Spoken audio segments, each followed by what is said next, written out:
Y'all know nothing about this. You need to pay attention. Sit back and relax. It's time for Goodall's Country Kitchen.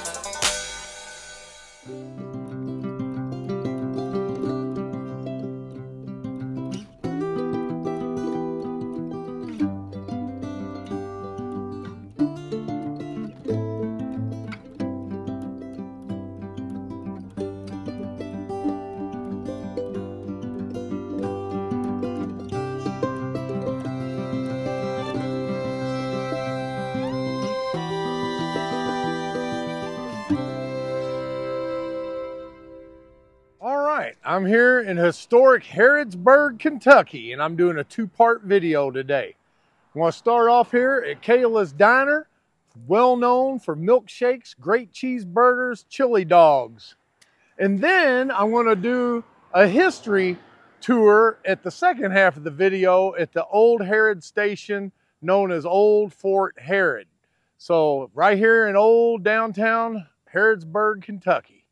All right, so I've got my niece, Haley, and my daughter, Mackenzie, with me. They're going to get a force-fed history lesson today. I'm sure they're really looking forward to that. But first, we're going to start off here and have us some lunch here at KAYLA'S Diner. Comes highly recommended, so definitely stick around. It's going to be a long video today, so sit back in your chair, get you something cold to drink and a sandwich, because this is going to be a long one. But before I get going, got to do some shout outs. Got Miss Melba and Pittsburgh Dave Anderson. Bought some t-shirts and threw me an extra $15 on there and told me to tip my waitress at my next review with it. Also got C. Kramer from Chillicothe, Missouri, $25. Patty Durbin sent me $50. Appreciate that, Patty. And Kara, Wisconsin, Magpie sent me $20. So I thank you all very much for that. You all don't know how much I appreciate the love. All right, we're going to go in here, check out these burgers, and get down to business. All right, let me show you around the place.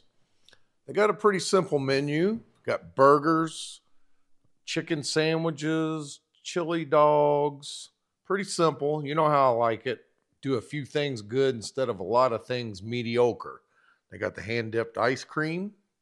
Go up to the counter, place your order, you pay, they call your name out, and you come pick up your food. They got the indoor seating, and you can go outside. They have a covered area with garage doors that pull up. You see Haley and Mackenzie got the table over there.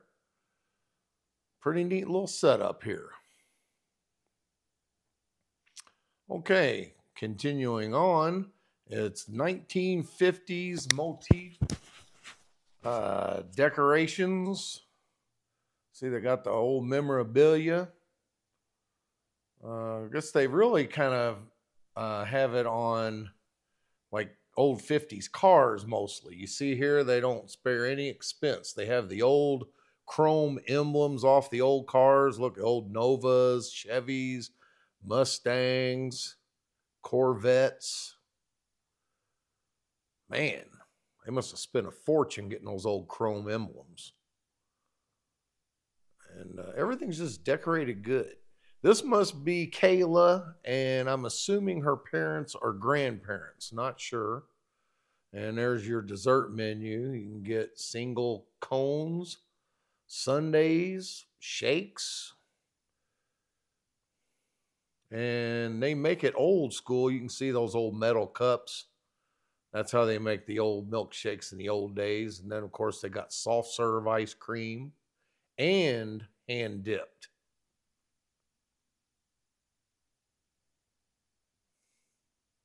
Old school setup. All right, on this segment of the eating, I'm actually going to have to narrate through most of it because due to technical difficulties, I didn't have any sound. So showing you here the triple deck cheeseburger, which is the original triple. They also have the triple steak burger, which consists of the ground beef, of course, with bacon and barbecue sauce. But I like it old school, just regular cheese with the lettuce, tomato, onion, pickle. We also got the old school crinkle cut fries. But I want to save the burger for later. I want to start off with appetizer. I got the fried green tomatoes, which is a seasonal special they run here. Has cornmeal breading. And it's just now getting to be tomato season. I'm not sure if these were the fresh ones or shipped in from Mexico, but they're plenty good. Guarantee you that. About scalded my mouth off on that first couple bites there. But they were plenty good. You see the girls making short work of their cheeseburgers. Okay, I'm going to work on some more of the fried green tomato. Big double snapping turtle bite there. So, speaking of appetizers, you know I'm not going to just stop with one item. So what better appetizer could you have than some chili dogs? And I didn't bring in my Grace, but with chili dogs, I have to have my old Scalini hot sauce.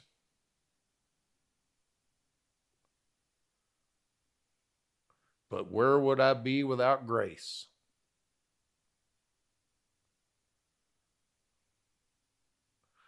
Has all the fixings. I got the cheese and the onion.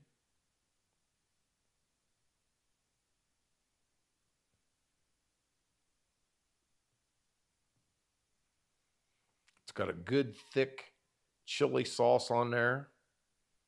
Doesn't have any beans in it. It's just a straight thick chili dog chili sauce. Very tasty.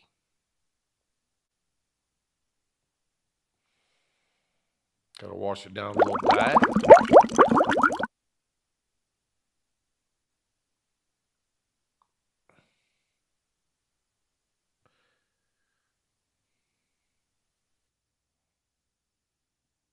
And what better thing could you have than a chili dog other than two chili dogs? Y'all know I ain't playing.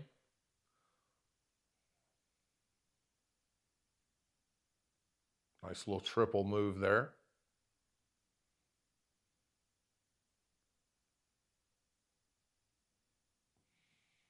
Python.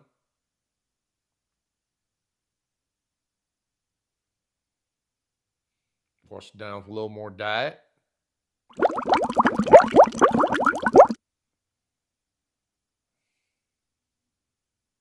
Welcome to Billy Bob's Barbecue and Amish Deli. It's a little country store with a whole lot to offer, so let's go in and see what they got. They've got homemade Amish jellies, pickles, jams, and honey and sorghum. They've got local Amish-made lunch meats and cheeses. And don't forget the award-winning Kansas City Gourmet Barbecue. Y'all don't know nothing about this Amish liver cheese and homemade sourdough bread. And don't forget about the homemade Amish fried apple pie. Just a 30-minute drive outside Louisville. It's veteran-owned, and y'all don't know nothing about this Billy Bob's Barbecue and Amish Deli. All right, now we're moving along to the main course.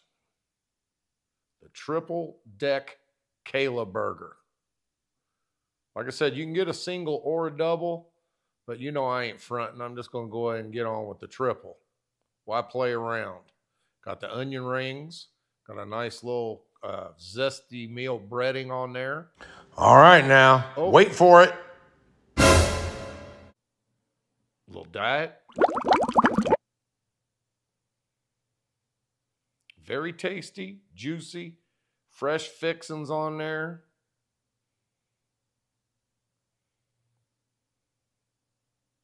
That triple snapping turtle gave me that full cranial flavor burst. I gotta dip it in a little ketchup. Y'all know how I do it. Nice little ketchup dip.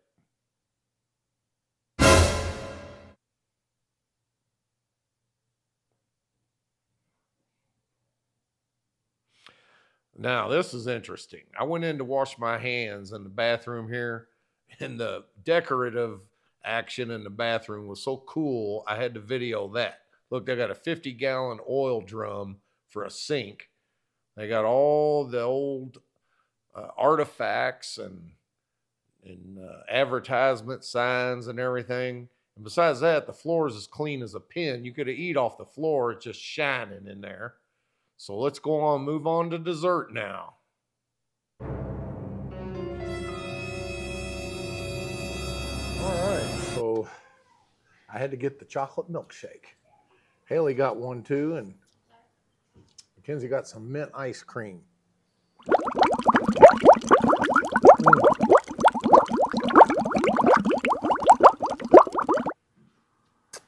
So thick, about pulled my eyeballs out sucking it through that straw.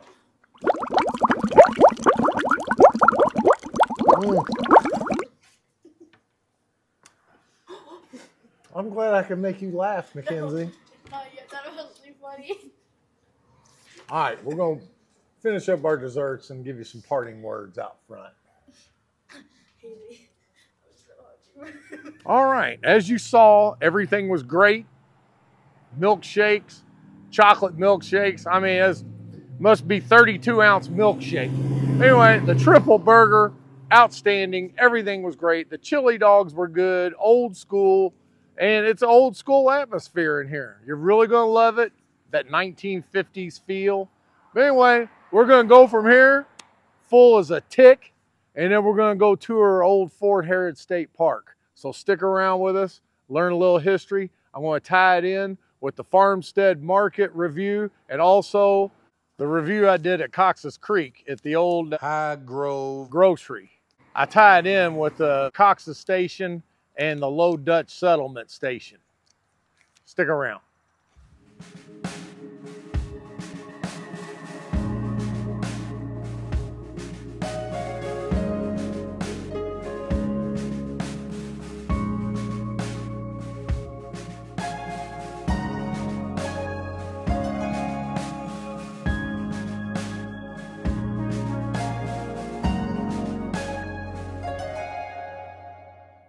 Now we're at Old Fort Harrod State Park. This is a beautiful state park, by the way. I think I was here one time as a small child, vaguely remember it. But anyway, I'm going to be force feeding my niece Haley and my daughter Mackenzie a Kentucky history lesson today on this deal.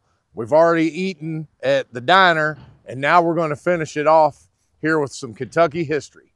As I told you in the intro, this video segment is going to tie in to two other videos that I've done at the Highview Grocery, where I covered the history of Cox's Station, and then also the Farmstead Market out in Pleasantville, Henry County, where I talked about the Low Dutch Station settlers that left Low Dutch Station in Louisville and migrated out to Henry County. This is going to tie in with those two videos. As you see behind me, Old Fort Harrod, which was originally referred to as Harrod Station. That is what I'm here for today, is to tie this in to show you this station fort, which is typical of the other stations that were along Beargrass Creek in Louisville, Cox's Station, Low Dutch Station. All those different stations looked pretty much like this, according to the sketches and drawings I've seen before. So this is a replica of the 1774 fort, but it's designed by original drawings and sketches. We're going to go on in here and I'm going to tell you more. So sit back, relax. Got a lot of history to cover here. So it's going to take me a few minutes. So come on along and let's have some fun.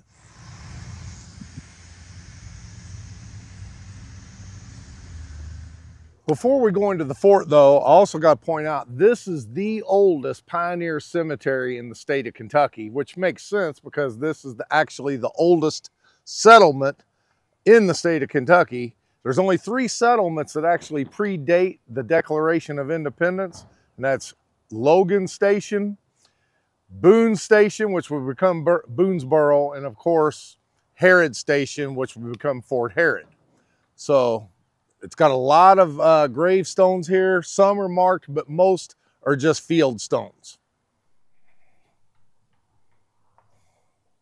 This is the grave of Anne McGinnity, who was the first pioneer to bring the spinning wheel to the state of Kentucky.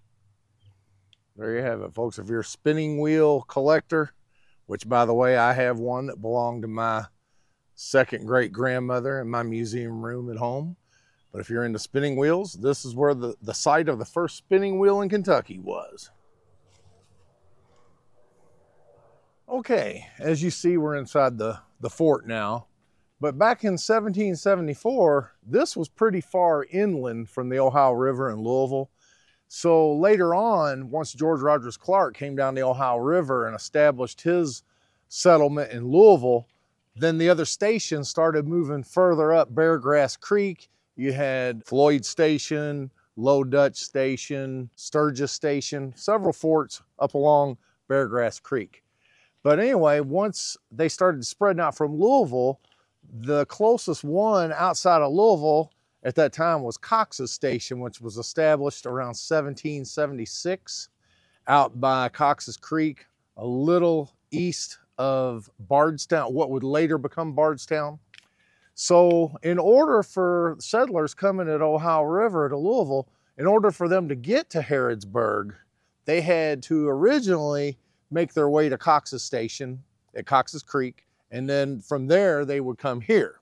You just couldn't go straight through. You had to, you know, resupply and to spend the night. You didn't want to spend the night out because outside of a protected fort, because at that time you had a lot of hostile Indian tribes that were in the area. So they had to seek the shelter of stations like Lynn Station and close to where Middletown is now. They would probably stop there the first night when they left from the Ohio River and downtown, what would be downtown Louisville. To get here, it would probably take a couple days. And then from here, the settlers would settle further out into Kentucky. As you know, James Harrod is the namesake of this fort when he established it here in 1774. Came down the Ohio River from Pennsylvania. He and 31 other men actually canoed down the Ohio River and navigable streams to eventually make their way here. You see behind me, there's cabins. There's usually, you know, 10 to 15 cabins where different families would stay temporarily. People didn't tend to stay here for long periods of time. Like I said, this was a stopover point for a lot of families on their way into the Kentucky wilderness. But it was all self-contained. The cabins, of course, were on the inside of the walls. They had 24-hour guards that had to stay up all night because the hostile Indian tribes would always attack during the middle of the night, during the cover of darkness. So you always had at least 1 or 2 sentries that stayed up during the night to watch out for everybody else.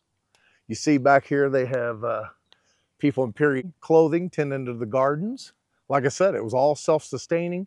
Usually the stations were erected close to good running water sources.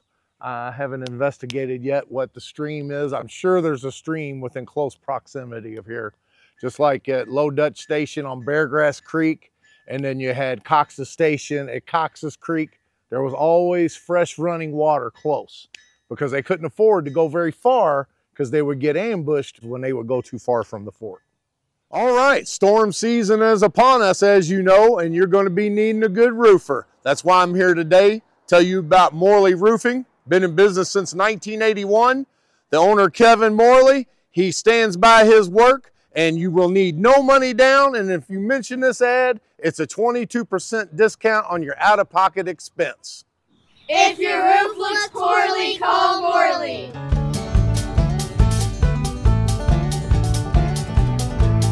See there in the corner, typical of the construction of stations, they would have blockhouses at the corners of the forts, which were usually rectangular shaped forts, sometimes square. This one looks a little on the square side of dimensions. But yeah, that way they could get a field of fire from all 4 corners of the fort if they came under attack. Of course, the livestock had to be inside the fort. Any kind of valuable livestock wouldn't have lasted very long outside the walls, because you had a lot of those Shawnee hunting parties and Miami Indian hunting parties, which were the predominant tribes that were around Kentucky during this time. But yeah, they would love to pick off a fresh beef or a goat or a sheep. Yeah, everything was inside the fort. As I said, self-sustaining. Precious commodities.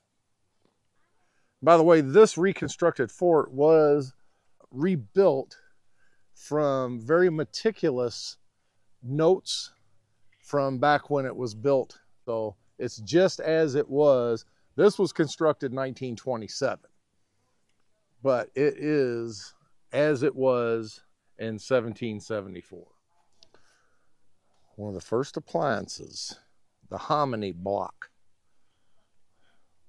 where they smashed up corn and made hominy. And I'll buy it as a rectangle.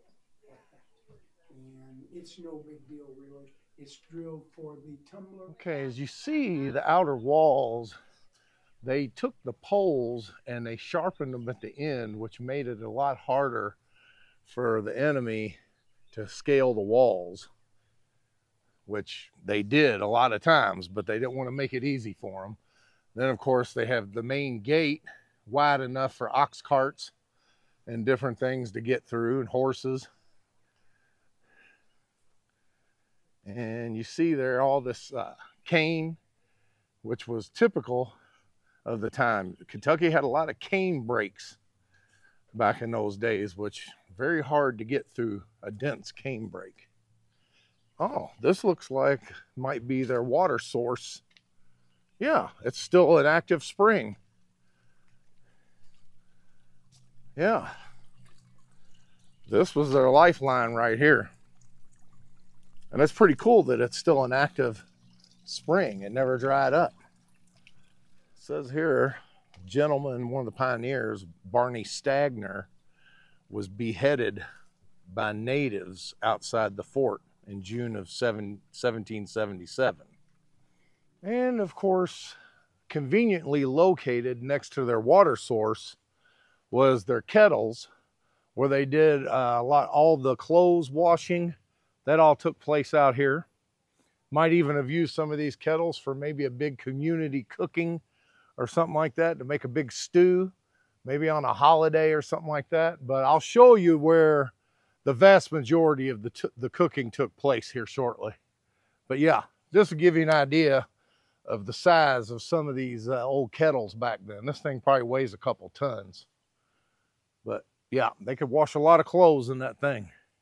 And here's the powder magazine, which I always kept in a safe place, because if their powder ever got wet or ignited, they kept it away from, you know, any kind of fire source, because it would instantly blow up their supply of gunpowder, and they would be sitting ducks for the rest of the winter. All right. Usually it would be partially underground, as this one is. This is a typical powder magazine. And of course, as I said, everything was self-sustaining. Therefore, every stockade, station, fort, whatever you want to call it, would have a blacksmith to take care of all of the settlers' needs at that time. Sir, can you tell me what you would have been doing here in 1774 and that era? Oh, of course, sure. So most of the work that we would have been doing is repair work.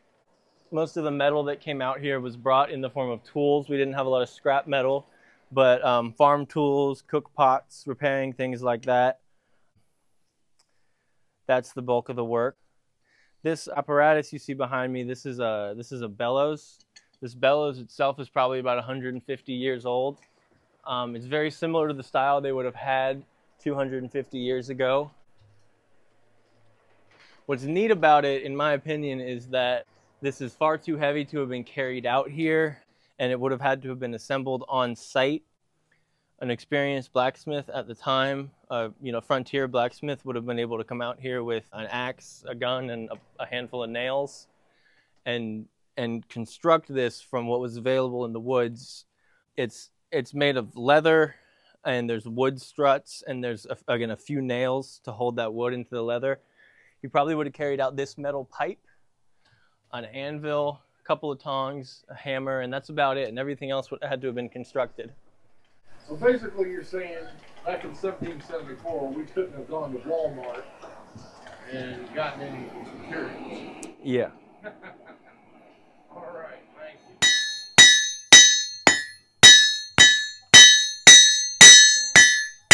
you. All right, here we have a living history period correct blacksmith at work. Yep. Thank you for your time. This is one of those corner blockhouses that I was telling you about that was on each of the four corners of the fort. There you see a period oven. They did all their bread baking out here. And I guess they had their like store in here where they could purchase goods. Different settlers could do that. And there's your kitchen. Told you this is where most of your cooking would take place. You didn't have the conveniences of stove tops and ovens and everything. Everything was usually cooked in cast iron kettles and pans. As you see there, like I said, everything was cast iron back then, pretty much. There's an old butter churn. They take the milk, churn it into butter, and then they would take the butter and usually store it in an old spring or something underground to keep it cool. Period furniture, very primitive, you see. Nothing really decorative back then. That's a little bit decorative, that chair there, but basically everything was really basic back then as far as furniture. And these are period correct tables here.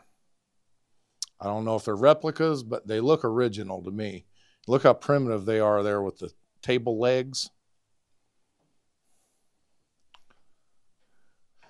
There's a skin.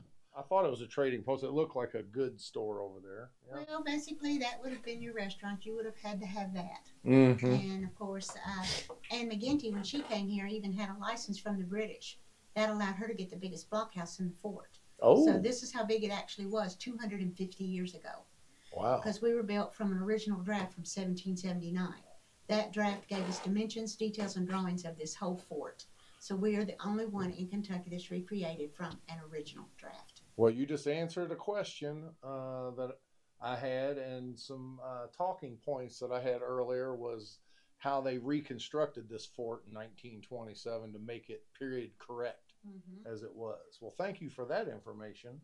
And wow, we've got a working, what would you call this? A working loom. And it took you 2 years to get one piece of clothing. So you're going to wear the same clothes day after day, year after year, until you wear it out. Well, I guess there wasn't no need in taking a bath if you're just going to get into some dirty clothes. They wouldn't take baths because they were afraid. If they got cold, they would get pneumonia and bronchitis, didn't know what it was, and they'd kill them. And they were scared. They'd die. So they wouldn't take a bath. The Native Americans were cleaner. They took baths because it was spiritual. And so they had a plant, a soap plant that they used. So for them to being clean would be closer to being spiritual to the great gods. Wow, that's interesting. Never heard that before. Well, I guess this place got kind of ripe in the summertime. Well, in that period of time, though, nobody knew any different. Everybody was the same. That was just the natural scent, the natural aroma.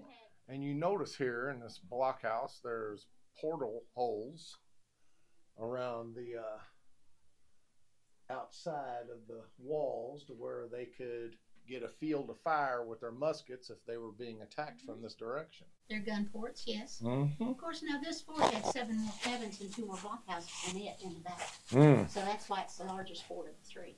Wow. And the upstairs is the inn. So if you spent the night, you got 2 rooms, one for men, one for women. And if you got a bed, you paid 12.5 cents. You bought a spot, and you shared that bed with 4 or 5 strangers, because basically that's the way they were all run anywhere you went in the colonies. That was common practice. Okay, well, very interesting. Thank you for your time and participation.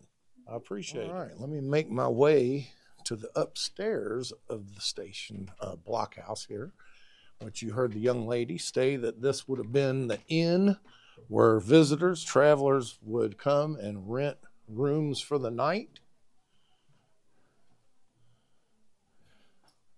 How neat. Got period furniture. And look how primitive the beds were. See that? Usually it'd be a mattress which consisted of hay or dead grass, straw. And look at that. That didn't even have a rope bed. That was straight logs for the bed frame and mattress. Here's period pioneer clothing. Mackenzie, Haley, you want me to get y'all an outfit like this? Yeah. I'm sure they probably got something like that in the gift shop. I could find you. Look at there, little kid in their nightshirt. Okay, here's one of the family dwellings. This kitchen's a lot smaller than that one in there. As you heard the lady said, that would have been the restaurant in there. Well, their vegetables, which they refer to as the Three Sisters, consisted of corn, beans, and squash, which I guess that's basically what they sustained themselves on for the most part. Moving along, see there's another blockhouse at this other corner. Made their own soap, of course. They made everything was homemade. There was no luxuries brought along with them. Literally came with the shirt on their back and their gun and gunpowder, pretty much. And animals, of course. Well, here's something interesting. Meat salting trough. As you know, back then they didn't have refrigeration or ice. So to preserve meat, they had to salt it. So back then you wouldn't have had any meat unless it was like fresh killed that day, unless it was salted. That was their beef and pork, of course. And there's some native Kentucky tobacco. Let's go on upstairs. Anything up here? And this, as you see, was George Rogers Clark's headquarters when he was in these parts.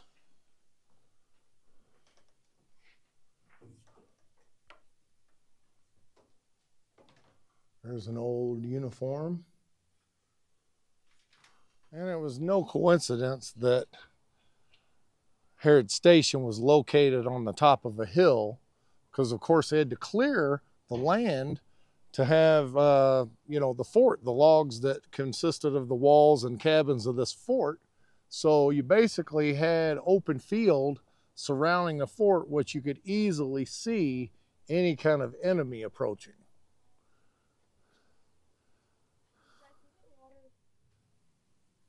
Okay, now we're going to end it here in the gift shop. Of course, you see here they have the old muskets and little pistols, which back when I was a kid, there's no way I would have allowed my parents to leave here if I didn't get one of these muskets.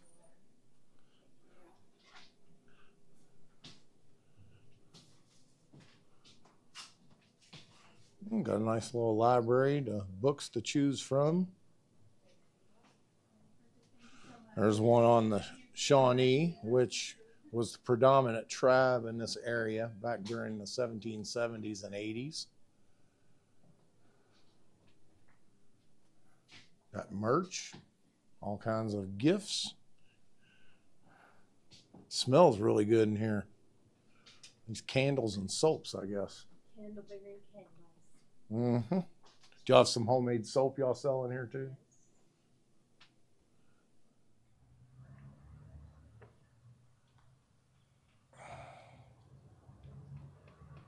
Okay, here is this famous Osage orange tree, which you see there. It's got an orangish colored bark.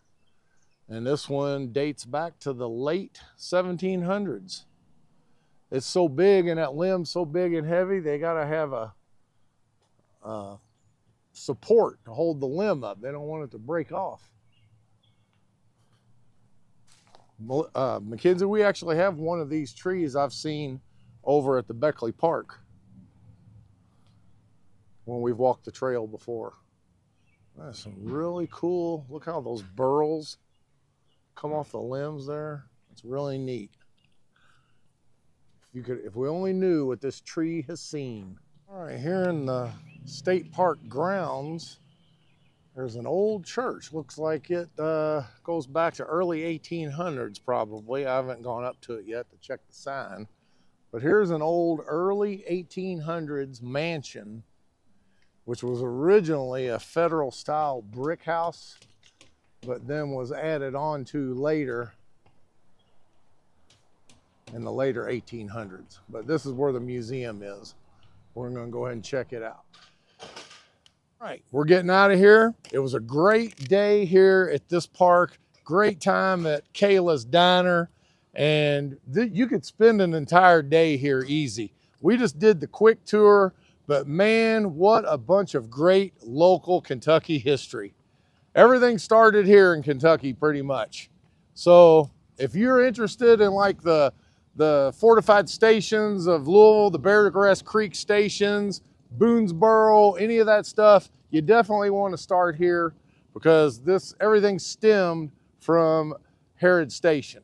This actually became a fort before Boonesboro was even erected. So anyway, great time here today. Y'all don't know nothing about this KAYLA'S Diner and Fort Harrod.